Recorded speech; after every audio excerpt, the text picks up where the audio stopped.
Nggih, Ustaz, matur nuwun. Bismillahirrahmanirrahim. Assalamualaikum warahmatullahi wabarakatuh. Waalaikumsalam warahmatullahi wabarakatuh. Bismillahirrahmanirrahim. Alhamdulillahirabbil alamin. Bihi nasta'inu ala umuri dunya wad din. Shalatu wassalamu ala asyrafil anbiya'i wal mursalin sayyidina wa maulana Muhammad wa ala alihi wa sahbihi ajma'in, amma ba'd.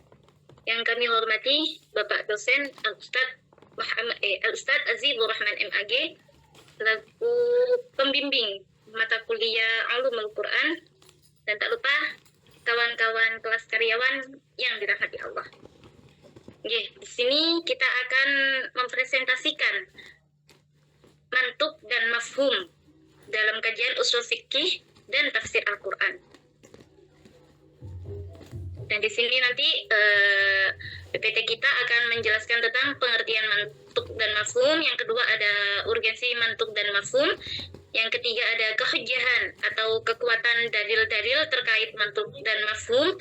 Yang keempat ada peran dalam ijtihad. Yang kelima ada metodologi penarikan makna. Yang terakhir yaitu ada implikasi dalam penafsiran Al-Quran. Nah, latar belakang. Sebelum abad ke-20, penafsiran Al-Quran banyak didasarkan pada metode klasik dari ulumul Quran seperti konsep muhkam mutasyabih dan zahir mu'awwal. Namun, perkembangan keilmuan mendorong integrasi dengan bidang usul fikih yang memperkenalkan kaidah mantuk atau makna eksplisit dan mafhum, makna implisit, sebagai metode penafsiran hukum. Meski membahas konsep serupa seperti bab yang kemarin yaitu am dan khas, terus ada mutlak dan muqayyad. Nah, ulumul Quran juga fokus pada metode penafsiran, terus usul fikih fokus pada pengambilan hukum dari tafsir. Pemahaman terhadap mantuk dan mafhum sangat penting untuk menghindari kesalahan dalam menafsirkan ayat-ayat hukum serta mendukung pengembangan hukum Islam yang kontekstual dan responsif terhadap perubahan zaman. Nah, sekarang kita menuju ke bab selanjutnya yaitu pengertian mantuk dan mafhum. Nah, apa sih pengertian mantuk dan mafhum secara etimologi dan terminologi? Nah, mantuk. Yang pertama dulu nggih, mantuk yaitu mantuk secara bahasa atau yang biasa disebut etimologi, yaitu merupakan isim maf'ul dari kata natoko yang tiku yang memiliki arti berbicara. Dalam bahasa Indonesia, natoko dapat dimaknai sebagai mengucapkan, melafalkan, atau menyebutkan. Sedangkan secara terminologi atau secara istilah, mantuk adalah makna yang ditunjukkan langsung oleh lafaz dalam teks. Artinya, apa yang tertulis itulah yang menjadi dasar hukum atau pemahaman. Contohnya, yaitu seperti di surah Al-Baqarah ayat 173 yang berbunyi Bismillahirrahmanirrahim. Innama harrama 'alaikumul maitata wad-dama wa lahmal khinziri wa ma uhilla bihi lighairillah. Yang artinya sesungguhnya Allah mengharamkan atasmu bangkai darah, daging dan babi. Nah, tadi mohon maaf tadi ada yang kelewatan. Kalau mantuk niku bisa dikatakan secara istilah atau mutlak merujuk pada dalilnya yaitu madalla alaihi lafzu fi mahallin natqi. Ya, niku artinya makna yang ditujukan lafaz yang diucapkan. Manten. Oke, lanjut nggih. Sekarang yang mafhum. Mafhum secara etimologi atau bahasa merupakan berupa isim maf'ul dari kata fahima yafhimu. Fahima yang berarti memahami. Mafhum berarti sesuatu yang dipahami atau diambil maknanya dari lafaz tetapi tidak secara langsung diucapkan, atau yang biasanya disebut madalla alaihi lafzu la fi mahallin natqi. Kalau tadi kan yang mantuk tadi kan madalla alaihi lafzu fi mahallin natqi. Kalau mafhum madalla alaihi lafzu la fi mahallin natqi. Tidak secara langsung diucapkan, nonton. Nah, secara istilah mafhum adalah makna yang dipahami dari teks meskipun tidak disebutkan secara langsung. Ia merupakan hasil dari penalaran terhadap teks. Contohnya yang terdapat dalam surat Al-Isra ayat 23 yang berbunyi wa qadha rabbuka alla ta'budu illa iyyahu wa bil walidaini ihsana. Niku artinya jangan berkata kepada orang tua.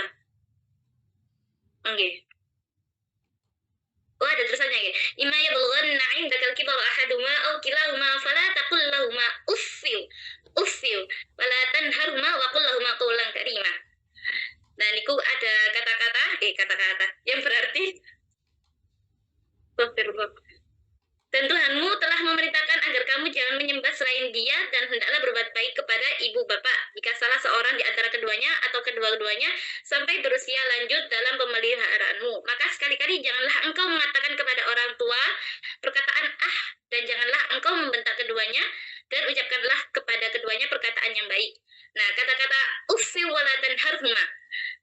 Kita tidak boleh menjawab orang tua niku kata-kata misalnya nggih. Dok tumbasno lombok. Lah bu. Niku mboten asal. Tidak boleh diucapkan kepada orang tua. Dan sekarang selanjutnya pembagian mantuk dan mafhum. Monggo Ibu Maulida dilanjutkan. Terima kasih. Saya akan melanjutkan pembagian mantuk dan mafhum dalam usul fikih. Terbagi dalam pembagian mantuk tidak bersifat monolitik tapi terbagi menjadi beberapa kategori berdasarkan bagaimana makna tersurat itu di dalam teks. Umumnya membagi mantuk menjadi dua kategori utama, yaitu pertama mantuk sarih atau secara eksplisit, makna yang dibawakan oleh lafaz secara jelas, tegas, dan langsung tanpa memerlukan penafsiran tambahan. Contohnya pada surat Al-Baqarah ayat 275 yang artinya Allah telah menghalalkan jual beli dan mengharamkan riba. Ayat ini secara tegas menghalalkan jual beli dan mengharamkan riba. Yang kedua yaitu mantuk ghairu sarih, makna yang tidak secara langsung diperankan oleh lafaz, tetapi merupakan konsekuensi yang melekat dari ucapan tersebut. Hukum yang dia pahami bukan dari makna asli lafaz, melainkan dari konsekuensi atau kelanjutan yang tidak dapat dipisahkan dari lafaz tersebut. Contohnya pada Al-Quran surat ke-23, surat Al-Baqarah ayat ke-233. Dalam ayat ini, pemahaman tanggung jawab nafkah ayah kepada ibu dan anak dalam ayat itu tidak disebutkan secara eksplisit, tetapi dipahami dalam konteks ayatnya. Secara rinci, mantuk sarih menurut Syekh Mana Al-Qotan terbagi dari beberapa, ada 10, yang pertama ada 6 ya. 7 atau 8 kalau tidak salah. Mantuk nas arti adalah makna yang jelas, tegas, tidak mengandung kemungkinan penafsiran, yang di lafaznya secara eksplisit menunjukkan makna yang dimaksud, sehingga tidak memerlukan penakwilan. Contohnya pada Al-Quran surat Al-Baqarah ayat 183 yang artinya, hai orang-orang yang beriman, diwajibkan atas kamu berpuasa, diwajibkan sebagaimana atas orang-orang sebelum kamu. Ayat ini secara tegas mewajibkan puasa bagi orang beriman tanpa penafsiran lain. Yang kedua yaitu mantuk zahir. Mantuk zahir adalah lafaz yang menunjukkan makna secara lahiriah. Namun, makna tersebut bisa jadi bukan maksud utama sehingga terkandung beberapa penakwilan. Contohnya pada surat Ar-Rahman ayat 27 yang artinya, dan wajah Tuhanmu mempunyai kebesaran dan kejayaan. Kata wajah secara zahir berarti bagian muka. Namun dalam konteks ayat ini, para ulama menakwilkannya sebagai sifat Allah yang layak baginya, bukan wajah secara fisik. Yang ketiga, mantuk mu'awwal. adalah makna yang harus dipahami melalui penafsiran atau takwil. Karena lafadz mengandung makna ganda atau tidak literal. Misalnya kata tangan dalam Al-Quran yang kadang harus dipahami secara majasi atau kiasan untuk menghindari tasbih atau penyerupaan Allah dengan makhluk. Pembagian ini menunjukkan bahwa mantuk tidak terlalu bersifat satu dimensi, tetapi dapat memiliki tingkat kejelasan yang berbeda-beda tergantung pada konteks dan lafaz yang digunakan dalam nas. Selanjutnya, pembagian mantuk ghair al-sarih terbagi 3 bagian, yaitu dilalah aqtidai, yaitu penunjukan yang bersifat konsekuensional dan tidak dapat dipisahkan dari lafaz. Maksudnya kebenaran dilalah atau petunjuk sebuah lafaz kepada makna terkadang bergantung pada sesuatu yang tidak disebutkan. Atau dilalah yang harus mentakdirkan lafaz yang terbuang karena suatu nas tidak dapat dipahami dengan benar menurut Sarok kecuali dengan mentakdirkan lafaz yang terbuang. Menurut Abu Zahra, contohnya dalam Al-Quran Al-Baqarah ayat 184, maka di antara kamu ada yang sakit atau di dalam perjalanan, maka wajib berpuasa sebanyak hari yang ditinggalkan pada hari-hari yang lain. Ayat di atas memerlukan suatu lafaz yang tidak disebutkan, yaitu fa'atoro fa'idatun, lalu ia berbuka, maka sebab kewajiban qodok puasa bagi musafir itu hanya apabila ia berbuka dalam perjalanannya itu. Sedangkan jika ia tetap berpuasa, maka tidak wajib baginya mengganti atau mengqodok. Menurut Syekh Al-Qatan halaman 360. Yang kedua, dilala al-isyarah, yaitu penunjukan secara isyarat atau petunjuk tidak langsung, di mana makna yang ditarik dari lafaz, namun bukan itu yang dimaksud oleh lafaz, tetapi yang memiliki hubungan kelaziman dalam konteks uraiannya. Contohnya pada surat Al-Baqarah ayat 187, artinya dihalalkan bagi kamu pada malam hari bulan puasa bercampur dengan istri-istri kamu, maka adalah pakaian bagimu dan kamu pun adalah pakaian bagi mereka. Allah mengetahui bahwasanya kamu tidak dapat menahan nafsumu, karena itu Allah mengampuni kamu dan memberi maaf kepadamu. Maka sekarang campurilah mereka dan ikutilah apa yang telah ditetapkan Allah untukmu. Dan makan minumlah hingga terang bagimu benang putih dari benang hitam, yaitu fajar. Kemudian sempurnakanlah puasa itu sebagai datang atau malam, tetapi janganlah kamu mencampuri mereka itu, sedangkan kamu beritikaf dalam masjid. Itulah larangan Allah, maka janganlah kamu mendekatinya. Demikianlah Allah menerangkan ayat-ayatnya pada manusia supaya mereka bertakwa. Ayat di atas memperbolehkan suami istri untuk berhubungan seks pada malam hari, yakni sampai batas berakhirnya malam. Hal ini mengisyaratkan bahwa seorang yang dalam keadaan junub tidak batal puasanya walaupun berhubungan seks itu berlanjut selesai pada detik terakhir sebelum berakhirnya malam. Bagi mereka yang melakukan hubungan seks pada akhir detik malam, tentu saja ketika itu dia masih dalam keadaan junub karena belum mandi janabah. Berarti ayat ini memperbolehkan puasa dalam keadaan junub. Yang ketiga yaitu dilala al-imai, dinamai juga dilala tanbih, yaitu penunjukan secara implisit atau tersirat yang mana teks yang dibarengi dengan lafaz tertentu yang lafaznya itu bukan sebab dari ketentuan tersebut oleh ayat.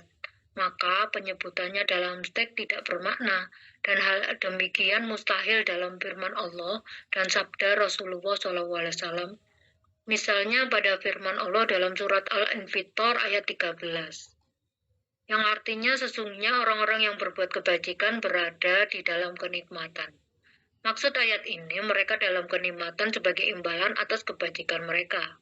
Sisipan ini dirasa perlu karena Allah Maha Adil. Ganjaran dari balasan yang diberikannya atas dasar perbuatan manusia. Pembagian mafhum itu menjadi salah satu metode istinbat hukum atau penggalian hukum. Selain mantuk, yaitu makna yang tersurat, mafhum dibagi menjadi dua jenis utama, yaitu mafhum muwafaqah, kemudian mufaqah dibagi lagi menjadi subjenis, yaitu fahwal kitab dan lahnal kitab. Dalam lahnal kitab, mafhum ini makna yang dipahami lebih utama atau lebih ketat dari makna lafaz. Contohnya adalah larangan kata seperti pada mantuk tadi. Dalam Al-Quran surat Al-Isra ayat 23, mafhumnya adalah larangan memukul orang tua yang lebih keras dari hanya sekedar mengucapkan kata Kemudian yang kedua, lahnal kitab, makna yang dipahami sama hukumnya dengan makna lafaz. Misalnya pada Al-Quran surat An-Nisa ayat 10 yang artinya, sebenarnya orang-orang yang memakan harta anak yatim secara zalim. Mafhumnya adalah larangan menghabiskan harta anak yatim secara zalim, bukan hanya melintang secara harafiah. Yang ketiga, mafhum mukhalafah, yaitu mafhum mukhalafah adalah makna yang dipahami yang berlawanan atau berbeda dengan makna lafaz yang tersurat. Mafhum ini menetapkan hukum kebalikan dari hukum yang disebutkan secara eksplisit atau dalam nas. Mafhum mukhalafah oleh mazhab Maliki, Syafi'i dan Hambali diakui dan ditolak oleh mazhab Hanafi. Mafhum mukhalafah menurut ulama klasik dan kontemporer terdiri dari beberapa jenis, yaitu mafhum sifat, yaitu menghubungkan hukum sesuatu kepada suatu sifat.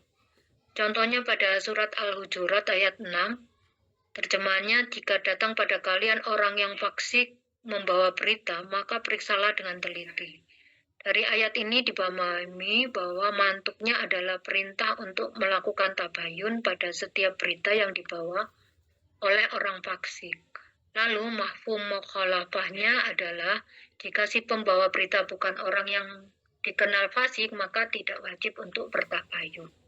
Yang kedua, mafhum syiar, yaitu mengaitkan hukum dengan adanya syarat. Contohnya pada surat At-Tolak ayat 6, terjemahnya, jika mereka atau istri yang ditalak itu sedang hamil, maka berikanlah mereka nafkahnya hingga mereka melahirkan. Dalam ayat ini dipahami jika istrinya tidak ditalak, jika istri yang ditalak dalam keadaan hamil wajib diberikan nafkah. Dan mafhum mukhalafahnya, jika istri yang ditalak tersebut tidak hamil, maka tidak wajib diberikan nafkah sebagai syarat. Jadi syaratnya harus hamil. Yang ketiga yaitu mafhum ilat, yaitu menghubungkan hukum menurut iliyatnya. Seperti mengharamkan minuman keras karena memabukkan. Menurut Ibnu Umar radhiyallahu an, Rasulullah bersabda, artinya segala sesuatu yang memabukkan itu hamar, segala sesuatu yang memabukkan itu haram. Siapa saja meminum khamr di dunia, lalu ia meninggal dunia dalam keadaan kecanduan atau tidak bertobat, maka tidak akan minum khamr atau yang penuh nikmat di akhirat. Hadis riwayat Muslim nomor 203. Yang keempat, mafhum adat, yaitu menghubungkan hukum sesuatu kepada bilangan tertentu, seperti pada ayat An-Nur ayat 20 ayat keempat. Terjemahnya, dan orang-orang yang menuduh wanita yang baik-baik berbuat zina maksudnya, dan mereka tidak mendatangkan 4 orang saksi, maka deralah mereka yang menuduh itu 80 kali dera.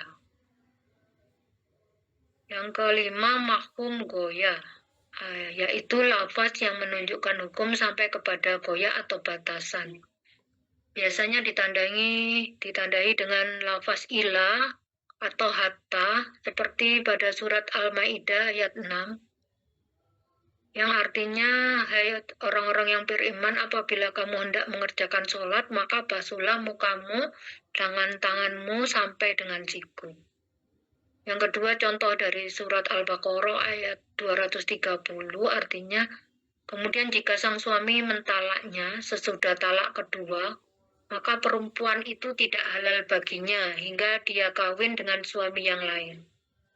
Mafhum mukhalafahnya, jika si perempuan telah menikah dengan laki-laki lain, kemudian bercerai lagi, maka perempuan itu halal lagi untuk suaminya yang pertama. Yang keenam yaitu mafhum hasir. Dalam surat Toha ayat 98, yang terjemahannya sesungguhnya Tuhanmu hanyalah Allah, yang tidak ada Tuhan selain Dia, ilmunya meliputi segala sesuatu. Pemahaman terbaliknya, segala sesuatu selain Allah bukanlah Tuhan yang berhak disembah. Selanjutnya, mafhum al-laqab, yaitu meniadakan berlakunya suatu hukum yang terkait dengan suatu lafaz terhadap orang lain dan menetapkan hukum itu berlaku untuk nama atau sebutan tertentu. Yaitu, contohnya pada surat Yusuf ayat keempat, yang artinya, ingatlah ketika Yusuf berkata kepada ayahnya, wahai ayahku, sesungguhnya aku bermimpi melihat 11 bintang, matahari, dan bulan. Kulihat semuanya sujud kepadaku. Dari ayat tersebut dapat dipahami bahwa ayat tersebut hanya terikat Nabi Yusuf karena tidak ada kaitannya dengan orang lain. Berikutnya, urgensi dan peran kaidah mantuk dan mafhum dalam memahami ayat-ayat Al-Quran yang akan disampaikan oleh Saudara Abdurrahman Nafis Maulana. Monggo dipersilahkan.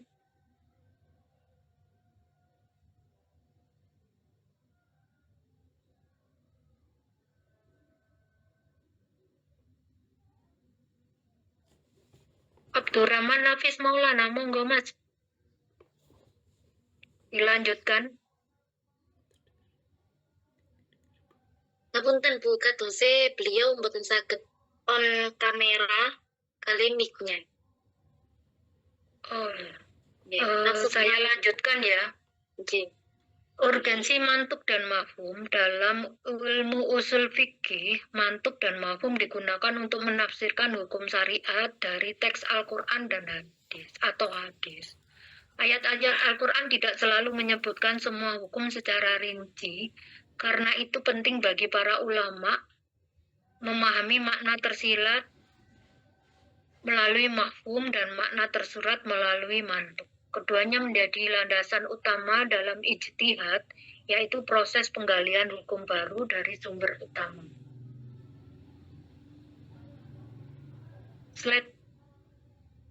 Slide-nya, Mbak Sila. Keujahan mantuk dan mafhum.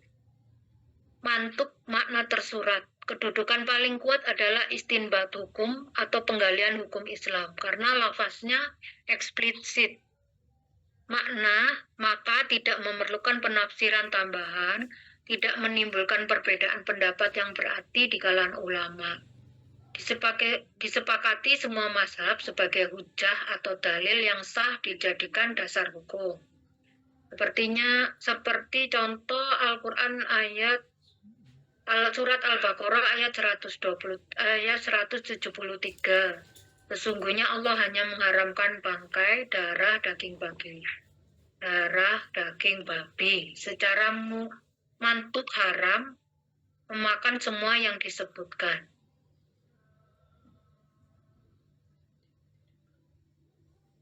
Selanjutnya, mafhum muwafaqah, makna sejalan, yakni makna yang kehujahannya dan dari mantuk dan mafhumnya berlawanan dari lafaz, diterima oleh mazhab Syafi'i, Hambali, sebagian Maliki dengan syarat teks tidak bermaksud penghormatan.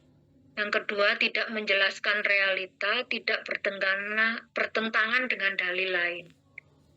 Tetapi ditolak oleh mazhab Hanafi, terutama mafhum laqab.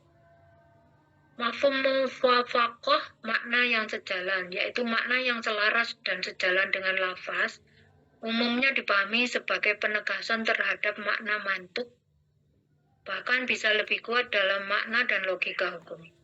Disebut juga dengan fakwal kitab atau ma'wul aulawi, disepakati oleh seluruh mazhab, termasuk Hanafiyah, Malikiyah, dan Syafi'iyah, dan Hanabilah.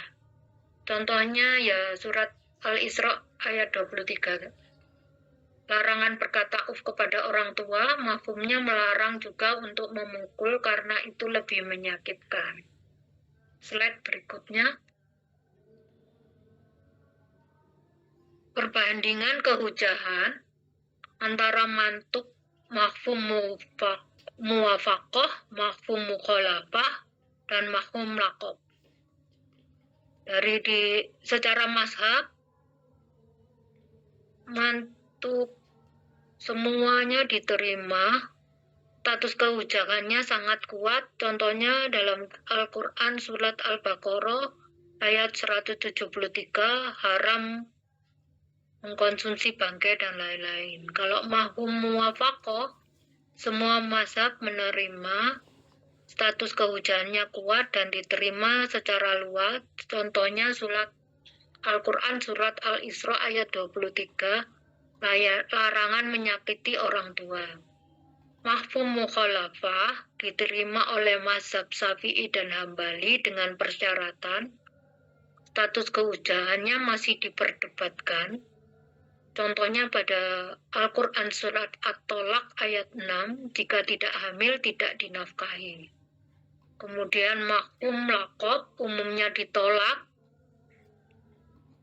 mazhab Hanafi dan sebagainya, status kehujahannya paling lemah, contohnya hanya berlaku pada orang atau label tertentu saja. Slide berikutnya, peran mantuk dan mafhum dalam ijtihad, yaitu memahami teks secara menyeluruh, tidak hanya memahami lafaz, tapi juga maksud mendalam dari ayat atau hadis. Menemukan hukum baru yang belum disebutkan eksplisit. Contohnya larangan buang sampah di sungai bisa meluas menjadi larangan merusak lingkungan secara umum. Menerapkan hukum Islam dalam konteks kekinian, seperti penerapan larangan khamar, mantuk pada narkoba secara mafhumnya. Kemudian yang berikutnya, menjaga kesinambungan dan fleksibilitas hukum Islam sesuai perkembangan zaman tanpa keluar dari nilai-nilai syariat. Slide berikutnya. Monggo Mbak Sila dilanjutkan.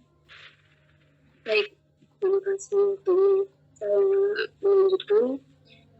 Kemudian metodologi penarikan makna dalam ayat Al-Quran, yaitu metodologi penarikan mantuk dan mafhum dalam memahami ayat-ayat Al-Quran, khususnya ayat-ayat hukum. Nah, penarikan makna, mantuk, dan mafhum dari teks-teks keagamaan itu memerlukan metodologi yang sistematis dan komprehensif agar interpretasi yang dihasilkan sesuai dengan maksud teks asli. Lebih mudahnya, yaitu untuk memahami mantuk dan mafhum secara benar itu diperlukan beberapa kemampuan berikut. Yang pertama yaitu penguasaan bahasa Arab. Penguasaan bahasa Arab itu merupakan komponen utama dalam metodologi memahami ayat Al-Quran secara mendalam, termasuk ilmu nahwu, syorof, balaghah, dan dolalah, atau biasa kita sebut dengan ilmu mantik. Nah, ini semuanya itu diutuskan agar kita itu mampu memahami struktur kalimat dan makna kata secara mendalam. Kemudian yang kedua yaitu penguasaan usul fikih. Selain itu, penguasaan kaidah-kaidah usul fikih ini tuh sangat penting sebagai kerangka teoritis dan prinsip interpretasi. Kaidah-kaidah seperti al-ibaratu bi umumil lafzi ladi khususi sabat, lalu am dan khos, mutlak muqayyad, lalu qat'i zanni, itu digunakan untuk memahami sejauh mana makna lafaz berlaku umum atau secara khusus. Kemudian yang ketiga itu ada analisis secara kontekstual, yaitu tidak boleh hanya mengambil satu ayat, harus dibandingkan dengan ayat atau hadis lain dan melihat konteks turunnya ayat, atau biasa kita sebut dengan asbabun nuzul. Kemudian metodologi yang keempat, yaitu ada integrasi dengan maqasid syariah, yaitu menyesuaikan hukum dengan tujuan syariat. Satu, menjaga agama, jiwa, akal, keturunan, dan harta. Ini penting agar mafhum tidak menyalahi tujuan syariat yang luhur, atau syariat yang awal, yang asli. Lanjut.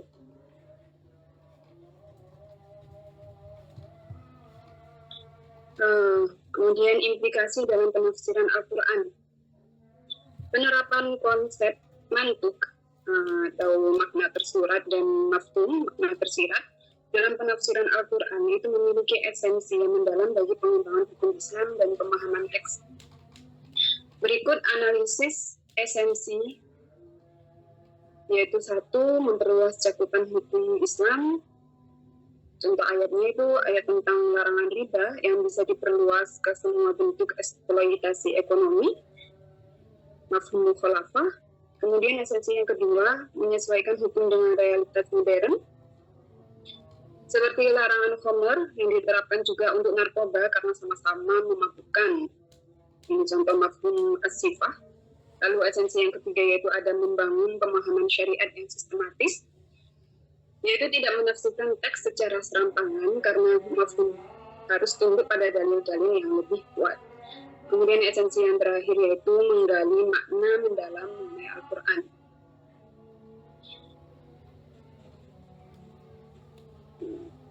Nah, eksplorasi mantuk dan mafhum mengungkap kompleksitas teks, yaitu mengenai etika digital, fungsi keadilan, pembagian warisan yang presisi, semua bisa ditafsirkan lewat pendekatan ini. Langsung kita ke penutup, kesimpulan mengenai mantuk mafhum. Mantuk dan mafhum adalah dua pendekatan penting dalam memahami makna Al-Quran, terutama dalam penetapan hukum Islam. Secara garis besar, mantuk yaitu makna tersurat dalam lafaz. Kemudian mafhum yaitu makna tersirat yang dipahami dari konteks lafaz. Mafhum itu terbagi menjadi muwafaqah atau sejalan yang diterima semua mazhab, dan mukhalafah yaitu berlawanan dan masih diperdebatkan. Pemahaman keduanya membantu menafsirkan ayat secara menyeluruh, menggali hukum baru, dan menjaga agar syariat tetap relevan dengan perkembangan zaman. Baik, demikian presentasi dari kami. Apabila ada kurang dan lebih saya mohon maaf. Langsung dibuka forum untuk diskusi. Oke. Silakan jika ada yang mau mengkritik atau bertanya. Saya buka untuk forum diskusi.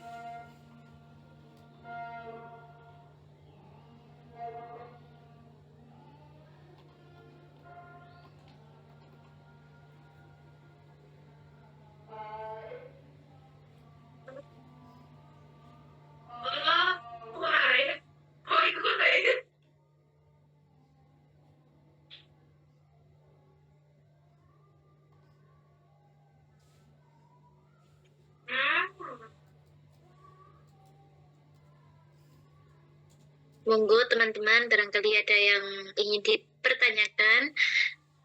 Kalau sudah paham, alhamdulillah.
Kayaknya nggak ada yang bertanya ini Mbak Musliana.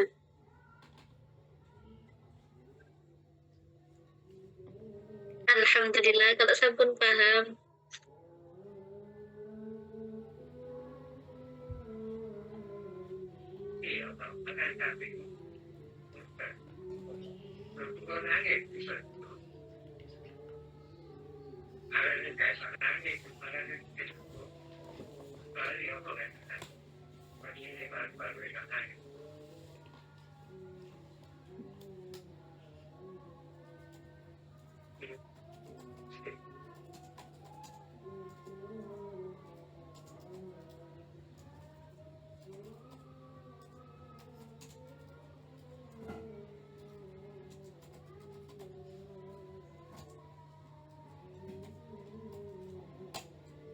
Gimana, cukup?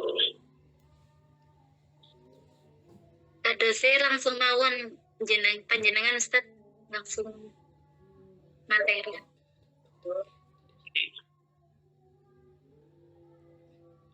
Baik, jika tidak ada pertanyaan, saya coba membantu menambahi. Pertama, saya tentu harus harus fair ya. Ini memang tadi tak lihat slide-nya juga, makalahnya dan lain-lain ini sudah lengkap begitu. Jadi saya juga tadi di slide-nya itu lumayan bagus itu cara pembuatannya. Oke, teman-teman sekalian, ini sudah keempat materi ya yang berkaitan dengan persoalan dengan kaidah ya.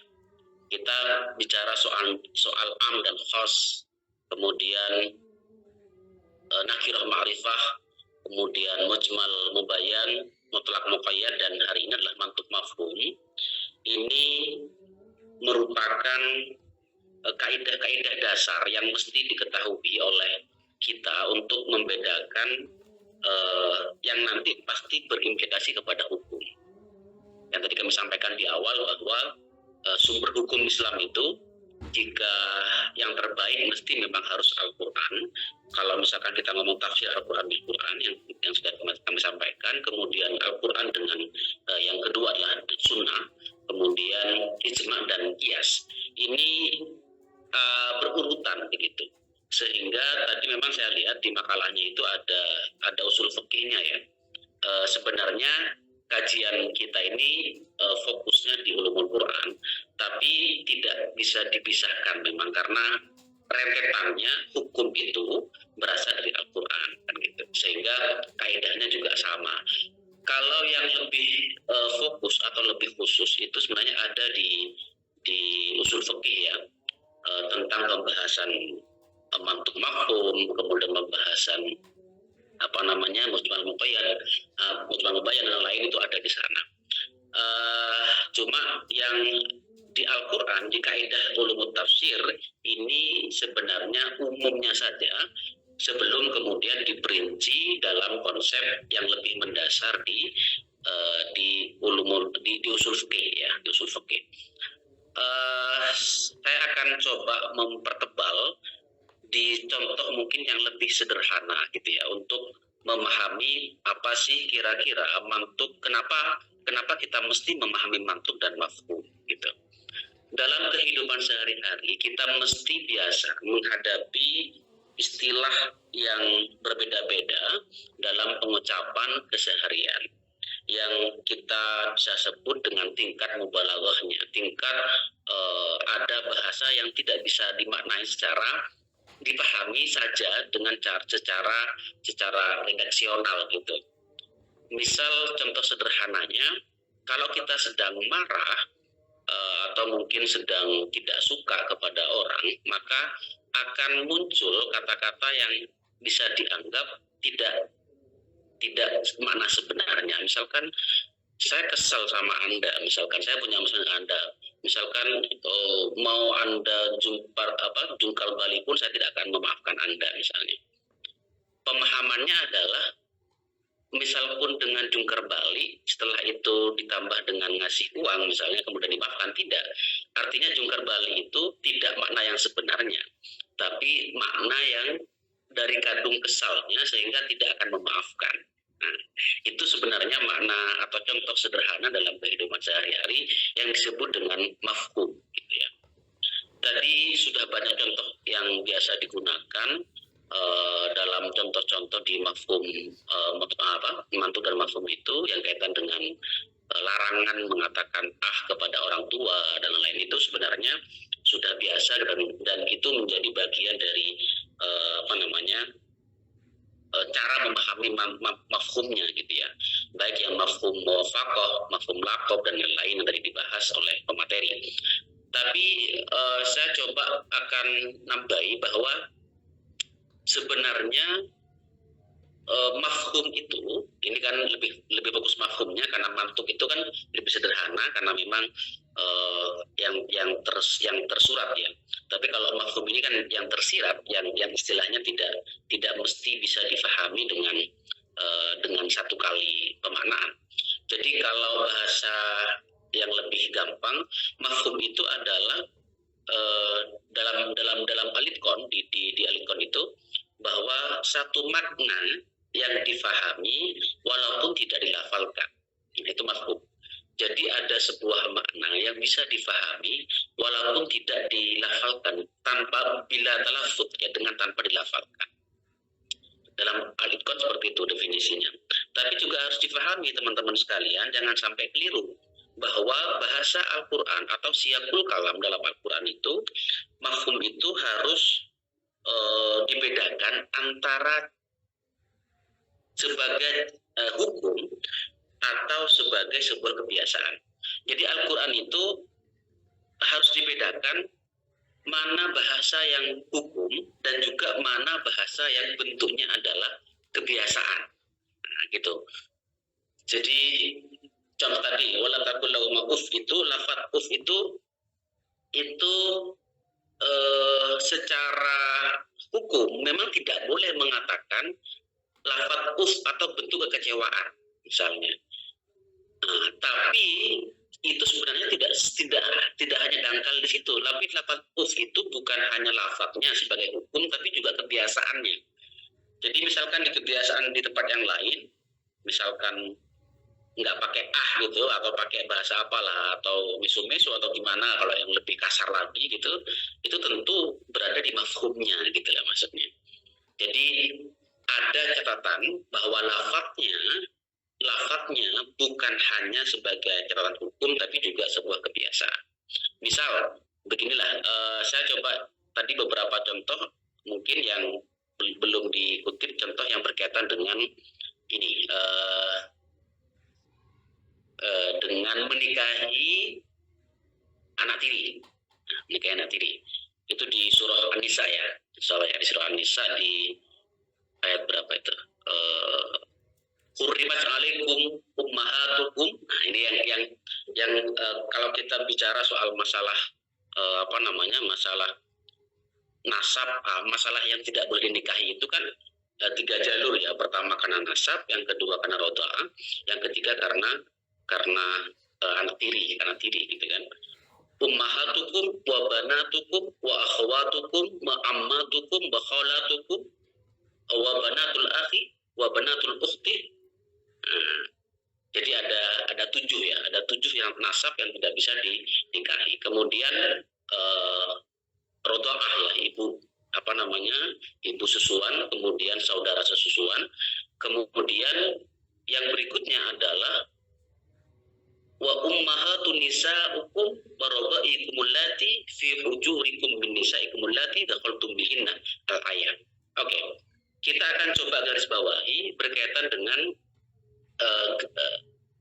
yang tidak boleh dinikahi karena mertua itu disebut mertua, teman-teman. Kalau misalnya kita sudah akad, maka secara otomatis bapak dan ibu mertua kan tidak boleh dinikahi. Kemudian itu hanya dengan akad. Tapi kalau misalkan anak tiri itu kan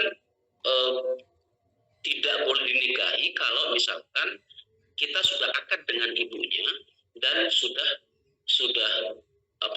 berhubungan suami istri, baru kemudian dilarang gitu. Nah, ada kalimat fi hujurikum, yakni dalam makna yang sebenarnya adalah yang berada di bawah, atau yang berada di bawah naungan, atau yang berada di rumah kalian gitu, fi hujurikum. Jadi maknanya kalau misalkan anak tirinya tidak serumah, maka atau tidak dipelihara, tidak dalam tanggungannya suami yang baru itu, atau suami yang baru itu, bukan berarti boleh untuk dinikahi gitu. Karena makna fi hujurikum itu adalah makna, bukan makna hukum, bukan makna hukum secara literal, tapi maknanya adalah makna kebiasaan. Jadi kalau misalkan anak tiri ya pada umumnya ikut kepada ibunya begitu, kemudian tentu di bawah naungan keluarganya, kan itu keluarga ibu yang dinikahi itu dengan suami yang baru. Jadi ini sebenarnya untuk membuat lebih paham gitu. Jadi mafhum itu artinya tidak hanya sebagai redaksional, tapi juga yang bermakna kebiasaan. Nah, kurang lebih seperti itu. Jadi mafhum dalam kaidah Al-Quran. Kenapa? Karena pada dasarnya dalam tafsir itu makna itu akan selalu lebih luas daripada ibarahnya, daripada redaksionalnya. Jadi sebuah makna akan selalu lebih besar dengan redaksi yang ada.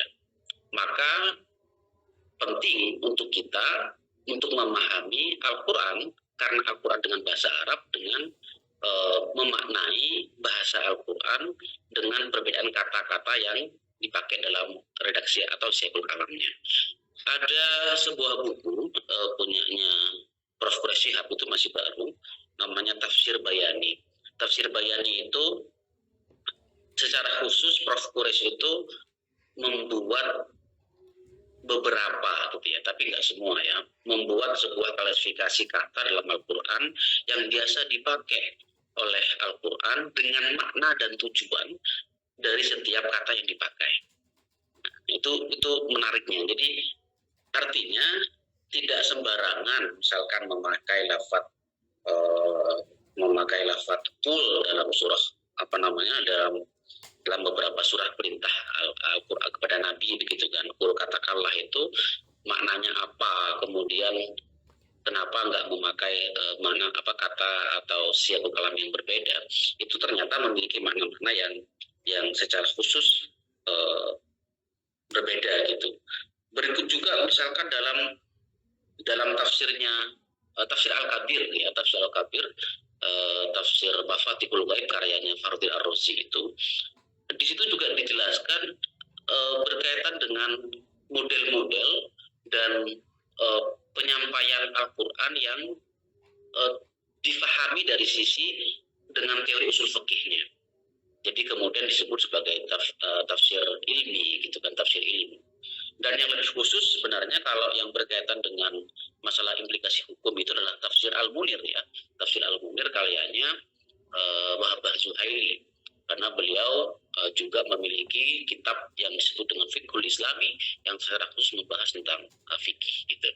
Baik, teman-teman sekalian, jadi separuh kedua semester kita ini dihabiskan untuk membahas berkaitan dengan kaidah-kaidah yang biasa dipakai dalam implikasi hukum.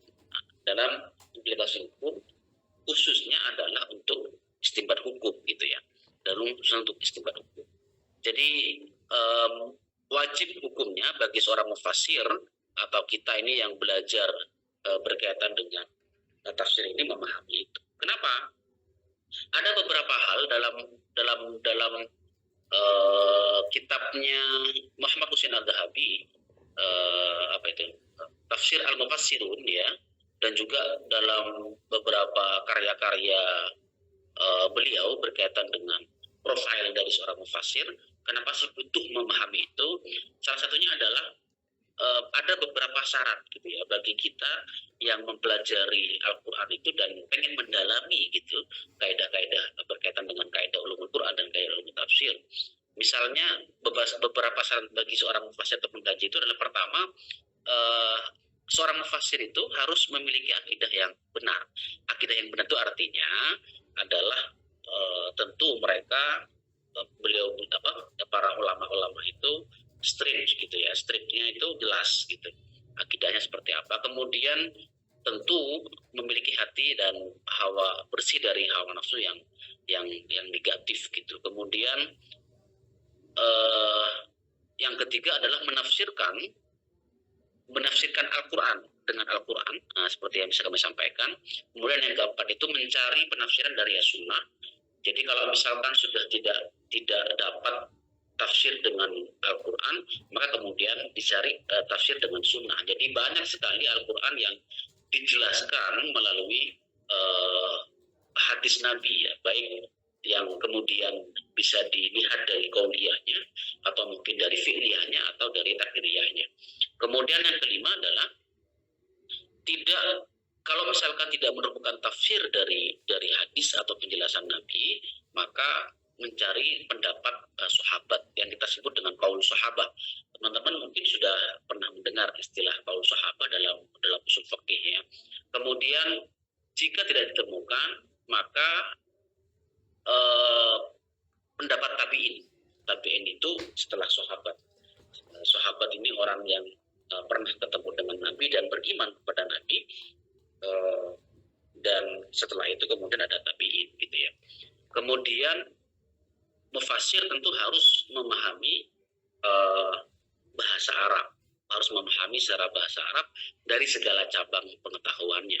Kemudian harus mengetahui ilmu-ilmu pokok tentang ulumul Quran. Nah, ini jadi salah satu yang kita pelajari, yang hari ini kita pelajari. Kemudian sehingga harus memiliki pemahaman yang cermat. Teman-teman sekalian,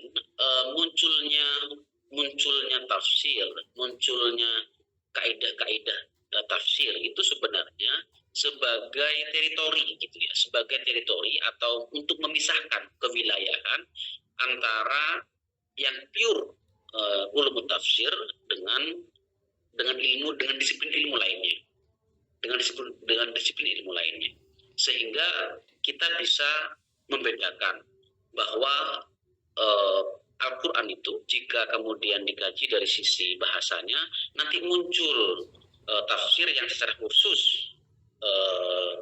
berada dalam penguatan bahasanya gitu. Jadi dengan laun dengan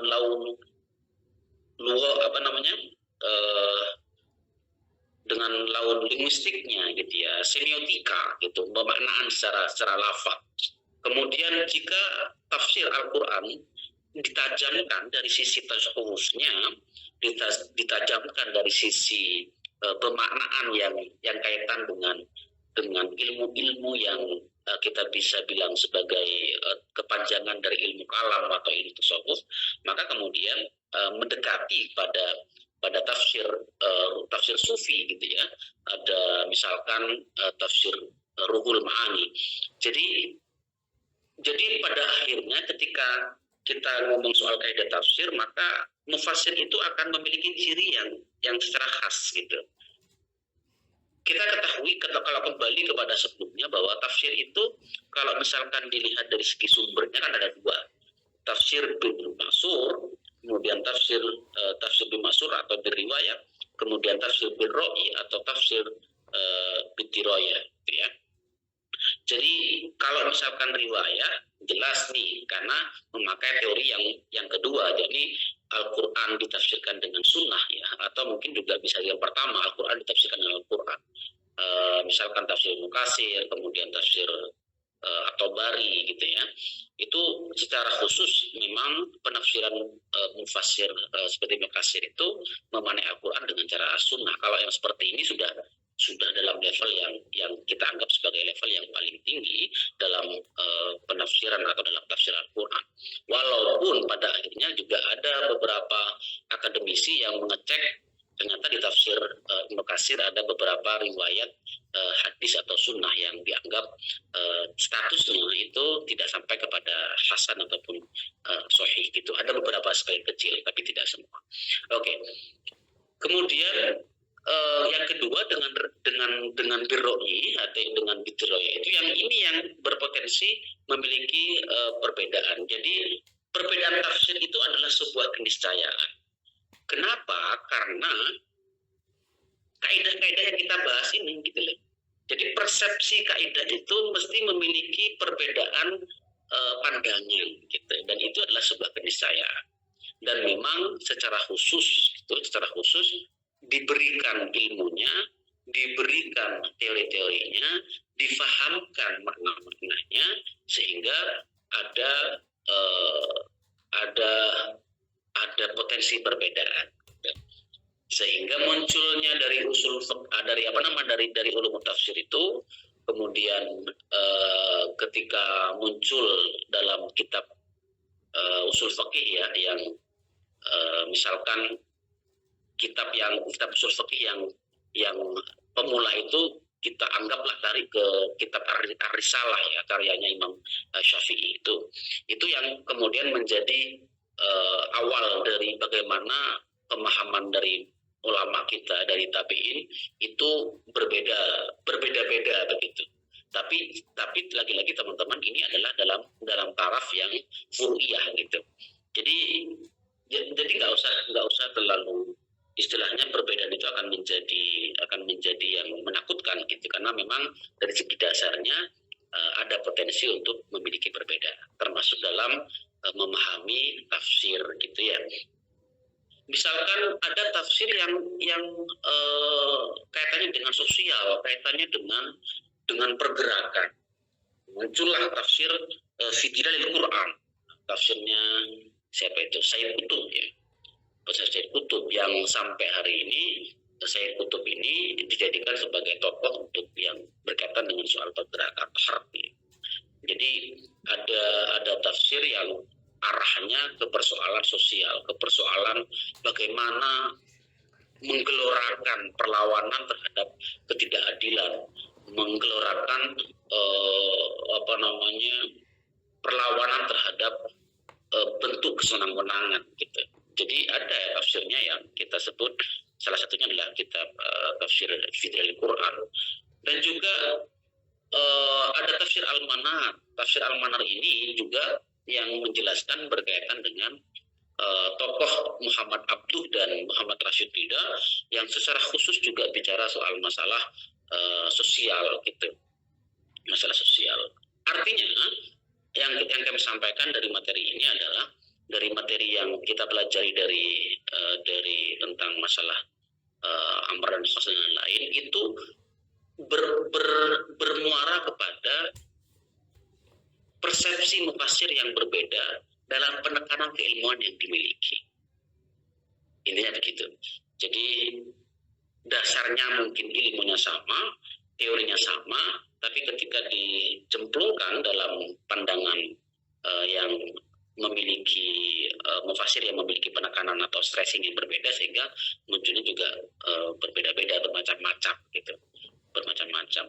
Ada juga misalkan tafsir yang secara khusus bicara soal masalah hukum, bicara soal hukum. Ada juga tafsir yang fokusnya hanya memaknai secara kata saja, misalkan ijmali, misalkan secara global, ya tafsir Jalalain yang kita biasa pahami. Oke. Jadi kurang lebih seperti itu rangkaian besar dari pembelajaran kita dari Al-Quran.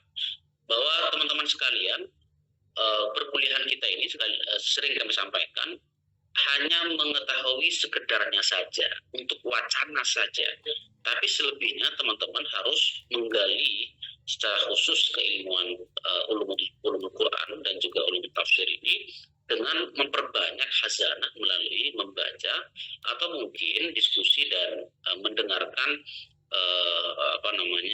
penjelasan-penjelasan para ulama.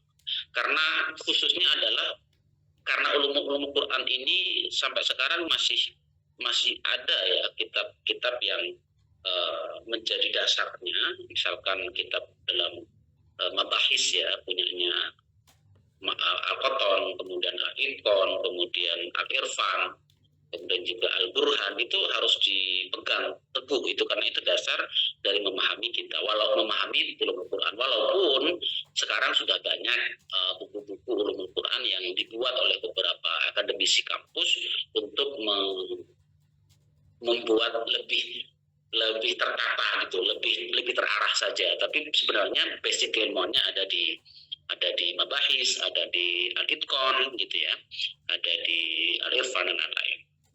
Jadi itu yang menjadi penting. Baik, saya kira itu untuk perkuliahan saya. Teman-teman sekalian, minggu depan atau pekan depan kita sudah menghadapi UAS ya, atau ujian akhir semester. Jadi untuk tugasnya, karena ini online gitu, jadi saya tidak terlalu fokus di ujian secara tulis ya. Jadi tugasnya hampir sama dengan UTS teman-teman sekalian, tapi ini bedanya adalah berbentuk kelompok.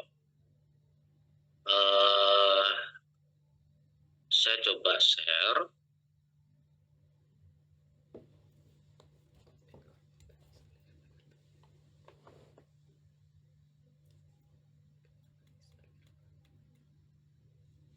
Udah kelihatan ya?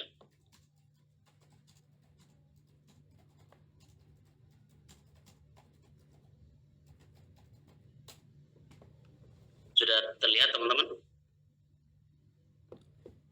Ya, terlihat Ustaz. Ustaz.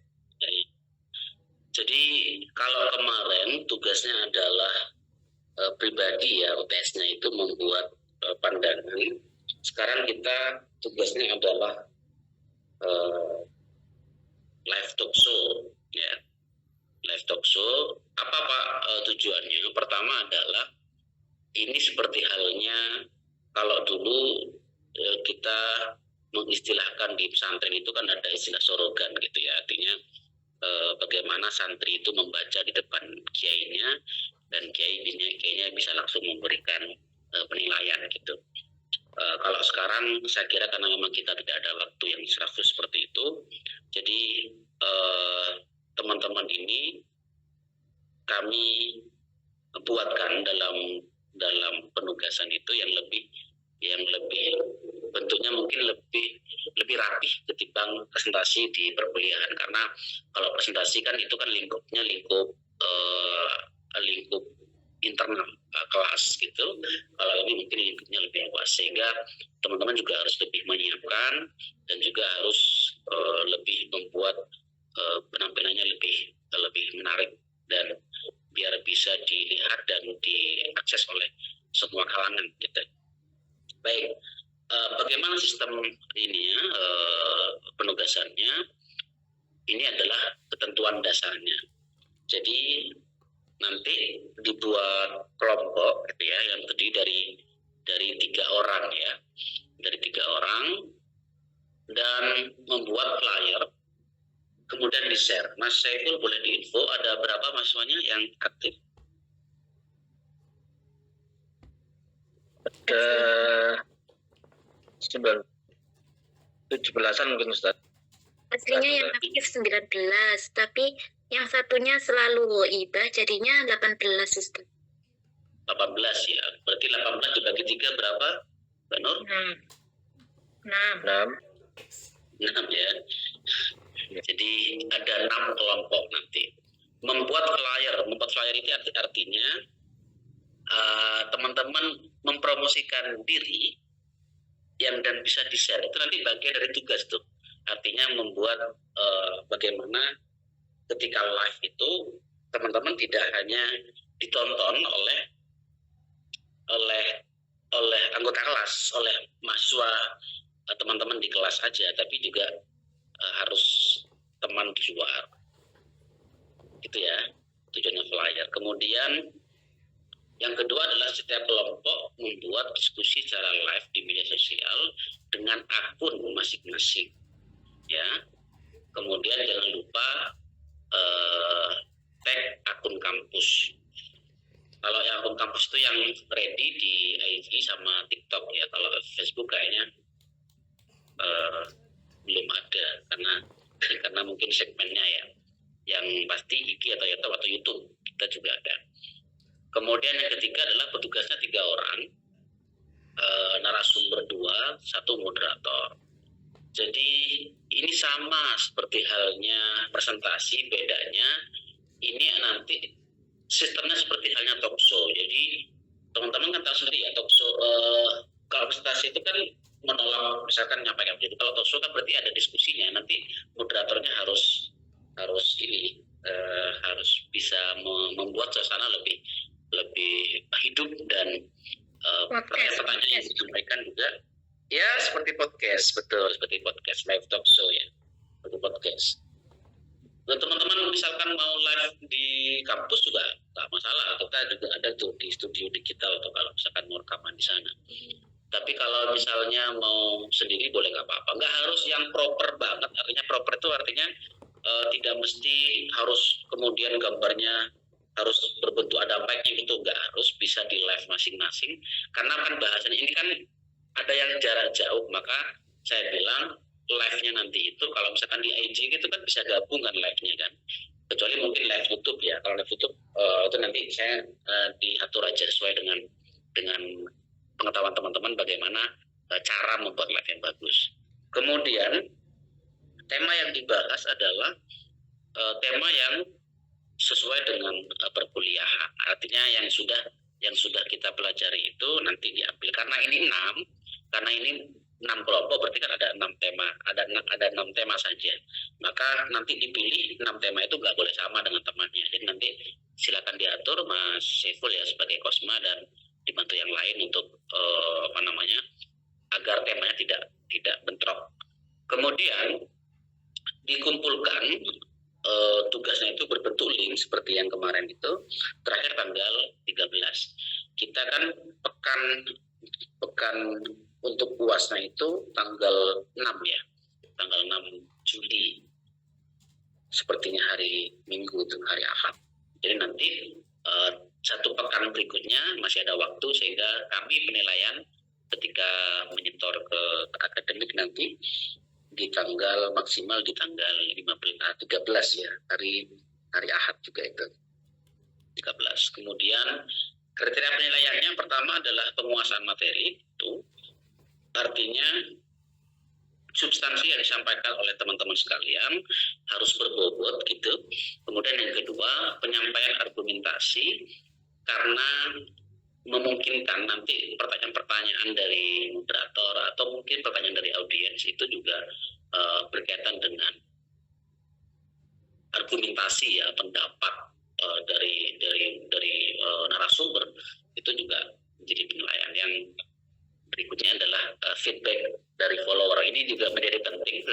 Sekali lagi kami sampaikan bahwa kita niatnya ini memang membuat tugas makalah, membuat tugas UAS gitu, tapi sebenarnya juga di sisi yang lain kita akan melihat seberapa jauh kita ini bisa mengisi di media sosial itu dengan hal-hal yang positif gitu.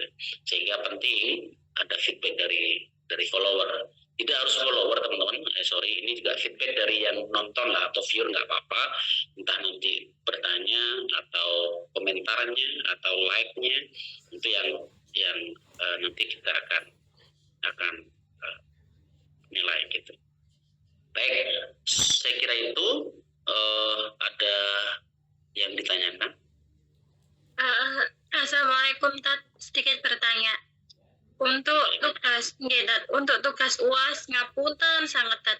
Seumpami nggih ada rekan kita yang kurang aktif, niku pripun, Tat? Tidak aktif itu kuliahnya maksudnya? Ngapunten sangat nggih, Tat nggih. Tugas kelompok saja kadangkala niku ngapunten boten bersumbangsi untuk napa ikut beserta mengerjakan. Wonten niku lho, Tat. Oke. Nanti begini, saya dibantu, misalkan biar ini tetap satu kelompok harus aktif semua ya. Nanti dibantu oleh teman-teman Mas Siful atau siapa, dicek siapa yang bisa melakukan tugas. Kalau misalkan memang tidak melakukan tugas UAS, maka otomatis nggak usah dibuat kelompok, nanti otomatis nilainya nggak keluar. Itu aja udah dipilih. Ngapunten Ustaz, Izin bertanya. Oke. Berarti ini untuk acara live-nya itu disimpan gitu, Ustaz? Ya, betul. Disimpan. Disimpan. Nanti penilaian terakhir. Jadi mulai kapan? Mulai sekarang boleh, sudah mulai besok teman-teman sudah mau live silakan. Tapi yang paling penting adalah buat flyernya dan nanti flyer itu dilampirkan dalam tugas. Jadi yang store itu kan flyer sama linknya. Linknya itu artinya tidak boleh dihapus dulu sampai tanggal 13 Juli berarti sampai penilaian.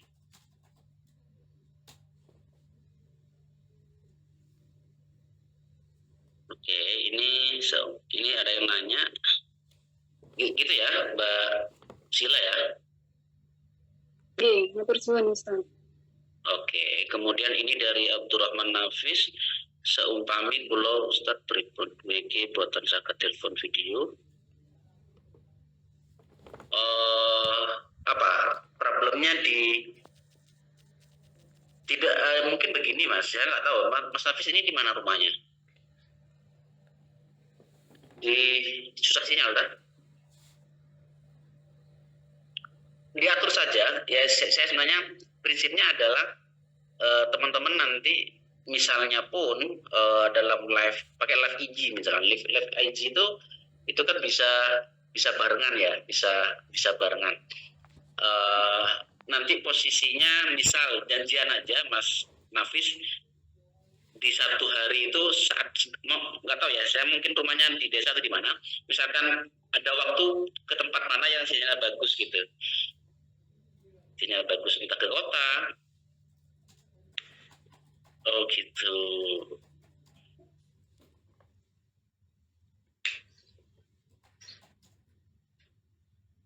Ya nanti disampaikan aja bahwa ada tugas kuliah, jika tidak pakai HP ya pakai laptop pinjam ke temannya atau seperti apa, sudah diatur gitu aja.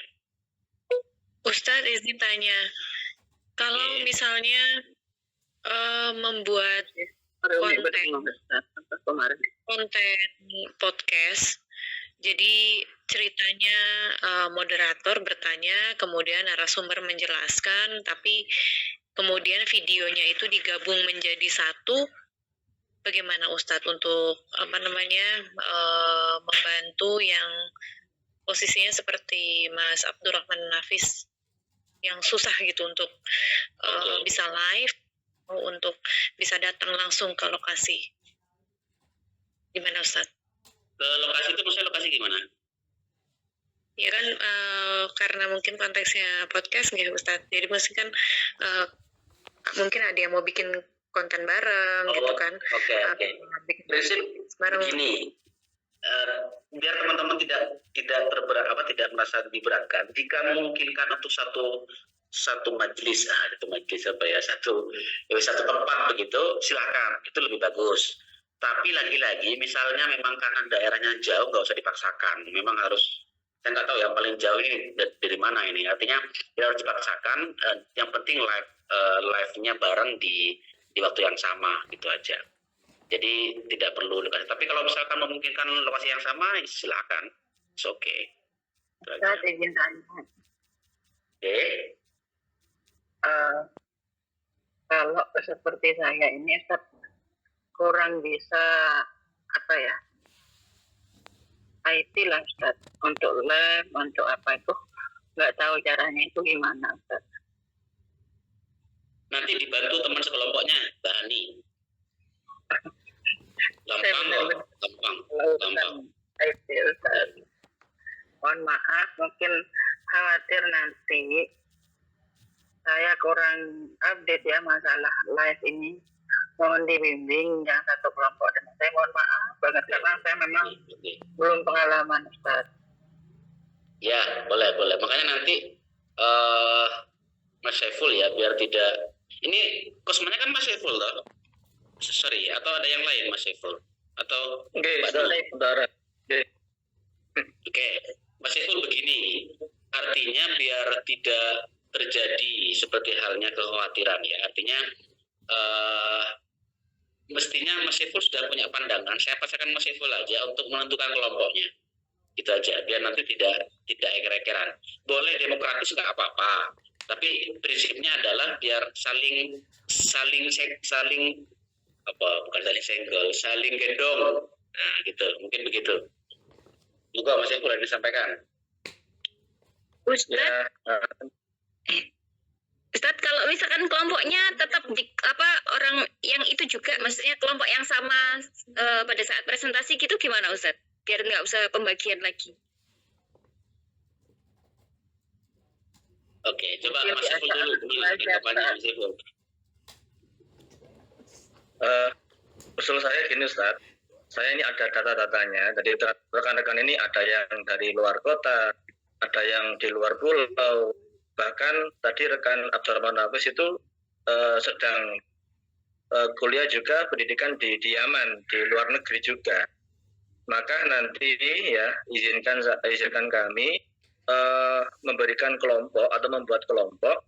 Ada yang dalam satu kelompok itu nanti ada yang biasanya aktif, ya, dicampur atau digabung dengan mahasiswa yang tidak aktif.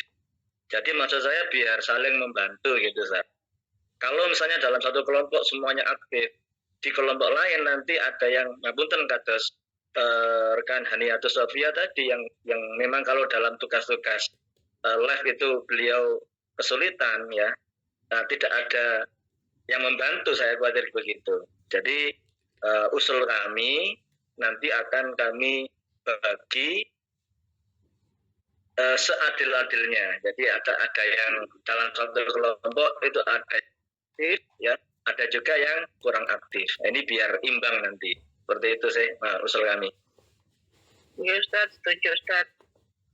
Jadi Ustaz yang tidak Saiful. bisa ini mungkin bisa bantu di materi gitu Ustaz. Ustaz Saiful ngapunten sangat nyuwun tolong nanti dibedakan nggih.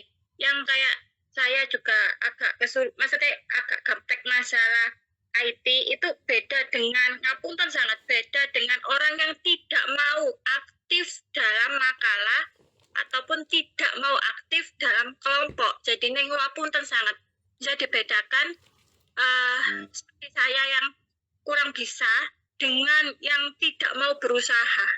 Nonton nggak Ustaz Saiful? Nyuwun tolong sangat. Ya, insya Allah Bu Winda. Jadi rekan-rekan gini, ya, hari ini dan besok nanti kita list siapa saja yang siap untuk membuat tugas, ya, kita list di grup masing-masing agar mengelis namanya, ya, siapa saja yang sanggup untuk mengikuti tugas UAS ini. Nah, nanti kalau misalnya dari 18 mahasiswa kok ternyata yang ngelis cuma 15 atau 16, maka yang kita buatkan kelompok itu adalah yang ngelis saja. Mereka yang tidak ngelis kami anggap tidak mau kontribusi dalam UAS ini. Nah, nanti setelah ngelis baru akan kami bagi sesuai dengan tadi maksud saya, ya biar imbang. Mungkin itu saya, ya. Jadi ngelis dulu 1 sampai 2 besok terakhir ngelis dulu rekan-rekan. Baru nanti kami buatkan kelompok. Sip, Barangkali begitu. Okay. suan Mas Saiful dibantu ya. Pokoknya nanti seadil-adilnya lah ya. Kalau misalkan nggak adil, kamu nggak usah masna ya. Oke, teman-teman saya kira cukup. Nanti silakan bicarakan secara khusus di internal. Nanti tak kirim itu yang tadi saya ketentuannya. Kalau misalkan ada yang lupa, nanti kalau misalkan ada pertanyaan silakan ditanyakan aja di grup. Nanti kami akan sampaikan. Prinsipnya adalah bahwa teman-teman ini penugasannya tetap seperti yang kemarin, modelnya online. Jadi audiennya adalah umum, gitu ya, audiennya umum. Saya kira cukup teman-teman sekalian untuk kuliah kita pada malam hari ini. Saya selama mendampingi teman-teman sebagai fasilitator dan juga mungkin bisa dianggap guru gitu ya. Kami tentu menyampaikan banyak terima kasih dan mohon maaf jika ada yang salah atau keliru karena betul-betul memang karena kebodohan kami gitu. Dan tentu semoga ilmu yang sudah kita sharingkan ini bisa menjadi ilmu yang bermanfaat untuk kita semua dan saya nitip betul teman-teman, karena teman-teman masih di semester 2 ini, masih panjang, tetap istiqomah, tetap kompak semuanya. Nanti kita akan insya Allah ketemu di kesempatan berikutnya, dan tentu kami akan tunggu sampai nanti wisuda gitu ya, karena kami tidak mau seperti beberapa kelas yang lain semakin lama semakin sedikit gitu. Jadi usahakan nanti tetap kompak, jika ada problem saling gendong, jangan sampai kemudian saling menjatuhkan, karena kami yakin kalau jalannya bareng-bareng pasti nanti akan lebih panjang waktunya gitu, akan lebih panjang masa bersamanya begitu. Saya kira itu ya. Saya tutup dengan membaca hamdalah alhamdulillahirabbil alamin. Sekali lagi tetap semangat untuk thalabul ilmi, khususnya adalah ulumul Quran dan ulumul tafsir. Terima kasih banyak. Assalamualaikum warahmatullahi wabarakatuh. Waalaikumsalam. Terima kasih Ustaz. Absen. Oh iya, suka banget. Geng, dosen. Ini tolong ya, ini ngelis siap ya dengan numerasi ini, karena yang saya disampaikan tadi yang tidak nanti nilainya keluar, itu konsekuensi. Dan nanti yang dengan yang sudah benar dengan masing-masing kelompok. Mungkin itu sih tambahan dari saya. Nanti akan coba kami bikinkan kelompok di grup nyantai mawon, ya, di grup karyawan mawon, di grup kelas santai. Nah, nanti bisa kalau yang kami share dirasa kurang adil, nanti bisa disampaikan. Mungkin itu dari saya. Matur suwun. Atau ada tambahan atau masukan? Monggo rekan Ustaz. Kalau misalnya kan sudah kira-kira mungkin teman-teman sudah ada keluhan yang sama, kita tahu yang mana yang nggak aktif, mungkin ya bisa disampaikan langsung secara japri supaya tidak menyinggung. Nah mungkin itu yang dinotis gitu loh Ustadz, maksudnya diakhirkan supaya beliau bisa dipastikan memang berkenan untuk membuat tugas, atau misalnya memang ada uzur gitu. Jadi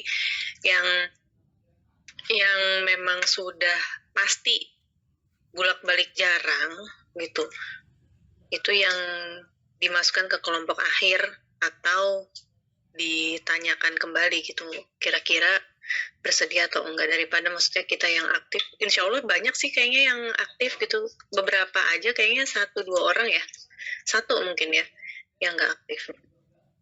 Itu saya cenderung belak-belakan. Apaan?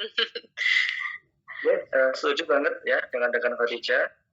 Makanya tadi yang kami sampaikan, secepatnya ya bisa malam hari ini tolong sekretaris untuk ngelis ya, buat tulisnya nanti biar diisi oleh rekan-rekan. Nah, kalau sampai besok kok ada yang belum ngelis, akan kami japri tentang kesanggupannya. Kalau memang tidak ada jawaban dan tidak sanggup, maka akan segera kita bikinkan kelompok. Itu aja. Jadi ada waktu 2 hari ini, sekarang dan besok. Mungkin itu, ada yang lain tambahan? Ngapunten ya Ustadz, saya kok pesimis ya. Semangat, tidak. Kenapa Bu Maud? Ya paling semangat Bu. Ya pesimis lah. Kan saya ya pengalaman di ghosting itu.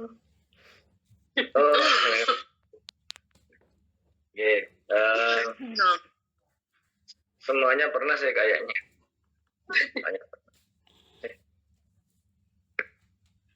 Ya mungkin gini ya, nanti misalnya dalam satu kelompok ada satu yang kurang aktif ya, di itu aja kan, di apa?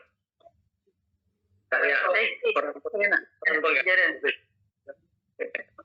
boleh nggak kasih hiburan?